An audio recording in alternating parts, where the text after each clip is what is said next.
Top Gear's heartbreaking termination narrative upset millions of viewers who had grown to love the show's humor, adventure, and unbreakable brotherhood. What began as a comical car series became a global sensation because of the relationship between Clarkson, Richard Hammond, and James May. But beneath the laughter there was mounting tension and anxiety. One terrible evening, a simple steak dinner set off a chain of events that ended an era. It wasn't just the loss of a show, it was the end of a legacy built on passion and friendship. More than just a car television program, Top Gear was a celebration of friendship, adventure, and sometimes pure mayhem. What began as a fairly straightforward BBC car review show developed into a global entertainment force that enthralled millions of viewers. From its modest beginnings to its peak in the early 2000s and 2010s, the show transformed itself into a phenomenon by fusing comedy, spectacle, and a genuine love of driving. In many ways, Top Gear was more about the journey than the destination. Whether they were petrolheads or someone who barely understood how to change a tire, everyone could appreciate the comedy, drama, and often breathtaking images of the show. Top Gear's ability to appeal to a diverse audience was crucial to its success. The show's real ingenuity was in putting the characters in a supporting role, even though the cars were a main feature. Jeremy Clarkson, Richard Hammond, and James May were not only broadcasters but also storytellers, comedians, and adventurers. Their relationship, which has been likened to lightning in a bottle, was what truly made Top Gear stand out. It was more than just a car show. It was a travel series, a buddy comedy, and a playground for three mature men who somehow managed to convince the BBC to let them indulge their wildest automotive fantasies. Many others watched Top Gear week after week as a kind of escapism. The show brought viewers from their living rooms to distant locations, pitted sports cars against jets, and even had the hosts turn ordinary automobiles into amphibious vehicles or long-distance limousines. Each episode was a performance, fusing exquisite production with genuine chaos. It was contagious, often at the expense of the presenters. This cosmos was full with disasters, but that was part of its charm. Watching Clarkson struggle with a challenging car door or Hammond narrowly escape disaster on a dangerous road become just as big a part of the experience as the actual vehicles. The framework of the presentation evolved over time, although many aspects remained constant. Episodes typically featured a mix of studio features and pre-recorded films. In the studio, the presenters would discuss automobile news, review the latest cars, and crack jokes. One of the most popular features was Star in a Reasonably Priced Car, where celebrities would attempt to set a lap time around the Top Gear test track. This segment, a perfect example of how the show integrated cars with popular culture, often revealed more about the personalities of the guests than their driving skills. The races and challenges on the show, however, were what truly captured the attention of the audience. Whether they were racing across nations or attempting to build their own electric automobile, the presenters' antics were hilarious. These were not merely performance or speed tasks, they required problem-solving, teamwork, and the inevitable resulting disasters. Watching Clarkson, Hammond, and May argue over instructions or try to fix a broken-down car in the middle of nowhere was amusing and oddly familiar. It was in these moments that the three personalities shone brightest. The magic happened when May's methodical approach, Hammond's unrestrained passion, and Clarkson's audacious confidence clashed often. One of the most noteworthy aspects of the show was its specials. The presenters took the audience on spectacular world journeys in these long episodes. These presentations were a sensory spectacle, spanning from the cold wastes of the Arctic to the rainforests of South America. The stunning cinematography captures the beauty and danger of the sights. But more than that, the specials highlighted the human element of the show. As the three of them struggled to cope with their hard environment, technical issues, and each other's peculiarities, it was amazing to watch. It combined enjoyment with genuine risk, making it the pinnacle of adventure television. Despite its success, Top Gear had its critics. As the years went by, some felt that the show had become cliched. Even though the difficulties often followed the same pattern, they were nonetheless enjoyable. Furthermore, compared to earlier seasons, several scenarios were more pre-planned, indicating that some of the spontaneity had been lost. However, due to the presenters' rapport, people kept coming back in spite of their grievances. Their genuineness and enthusiasm for what they were doing were undeniable. They weren't just following the rules, they were having fun, and that fun was infectious. Top Gear gained notoriety for controversy as well. Clarkson's outspoken demeanor caused the show to frequently face criticism for its content. Over the years, Top Gear has been accused of everything from promoting careless driving to perpetuating stereotypes. Environmentalists lambasted the show's reckless handling of fuel consumption and emissions, while others questioned its gags that made fun of other cultures. Specifically, Clarkson often made offensive comments, apparently relishing the role as provocateur. The show was generally supported by the BBC. Top Gear was a big success in the UK and other countries.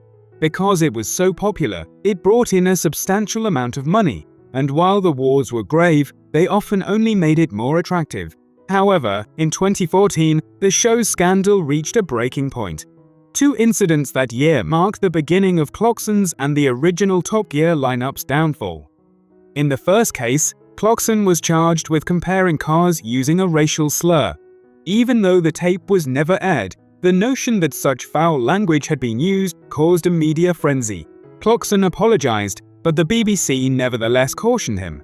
Later that year, when filming the Top Gear Burma special, Clarkson made another controversial comment in which he used a derogatory term to characterize an Asian man. An official investigation was launched as a result of this incident, further straining Clarkson's relationship with the BBC. Things heated up during the December 2014 edition of Top Gear Argentina. In anticipation of yet another arduous road trip to Argentina, the production team set off. Instead, it became a diplomatic incident.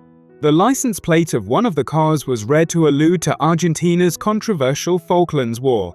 The first indications of the response were protests and threats directed at the staff. The situation had become so dangerous that the team was forced to abandon their cars and flee the nation.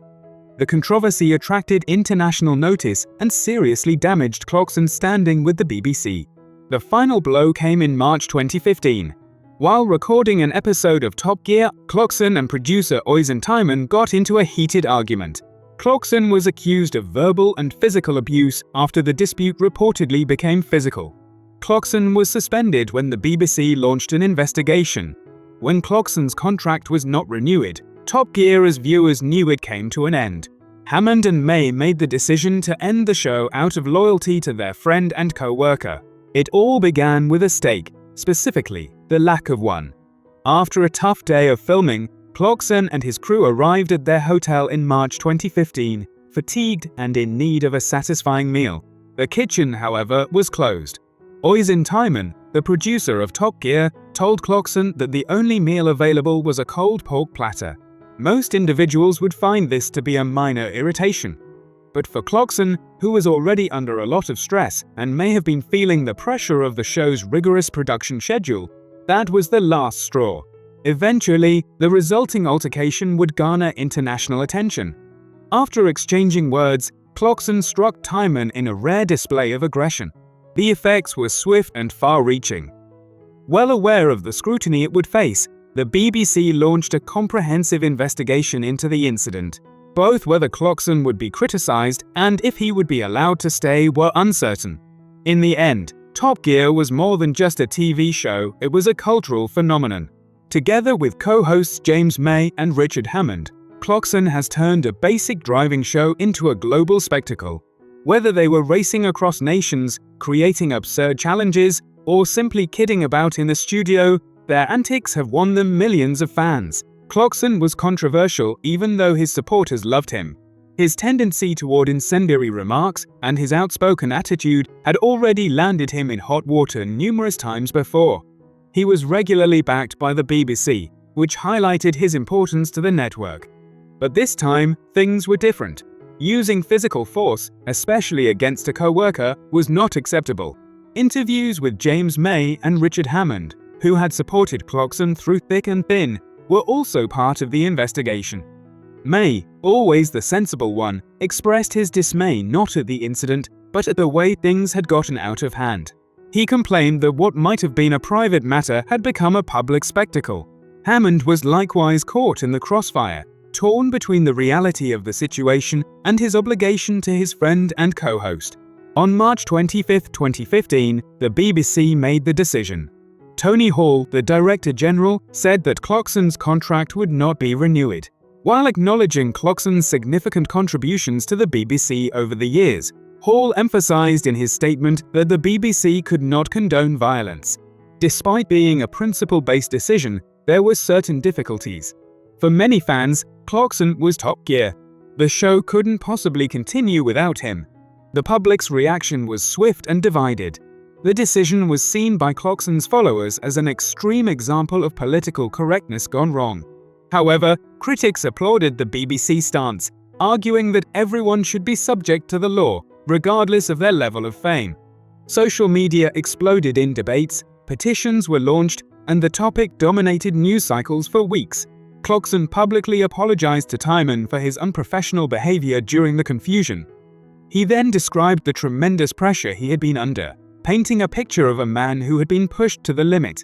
It was an unusual show of weakness from someone who is typically seen as confident and unflappable. Timon was the target of a media frenzy and suffered as a result of the event as well. He started to live under continual surveillance, threats, and hate speech on the internet. Following their recognition of this, Clarkson and Timon reached an out-of-court settlement in which Clarkson gave Timon £100,000 in exchange. Even though the incident will affect both men for a long time, it was a positive beginning. For James May and Richard Hammond, Clarkson's departure marked the end of an era. The three had been the lifeblood of Top Gear, friends, and co-conspirators in addition to being co-workers. May said candidly in interviews about how difficult it would be to continue the show without Clarkson. They couldn't make or replace their common chemistry, he insisted. Meanwhile, Hammond wrote on Twitter on the incredible journey they had taken, calling it a sad end to an era. The BBC faced the challenging task of maintaining Top Gear with a fresh presenter lineup. Radio DJ Chris Evans and Friends actor Matt LeBlanc were brought in to lead the show's relaunch. Although they provided new vitality, the new combination found it impossible to recreate the magic of the Clarkson-Hammond-May era. Ratings dropped, and the response from fans was, at best, mixed. Despite the importance of the vehicles and jobs, it became clear that the individuals who drove them were what truly made Top Gear unique. The journey of Clarkson, Hammond, and May did not finish with the finale of Top Gear. A Hollywood-style plot twist occurred when the three of them landed a lucrative deal with Amazon to create a brand new series called The Grand Tour. The reported £160 million contract not only gave them financial security, but also the creative freedom to push boundaries in ways they were never able to at the BBC. Since they were no longer constrained by network rules, they grabbed the opportunity to push the boundaries of their particular brand of vehicular mayhem. The Grand Tour served as Top Gear's spiritual successor in many ways.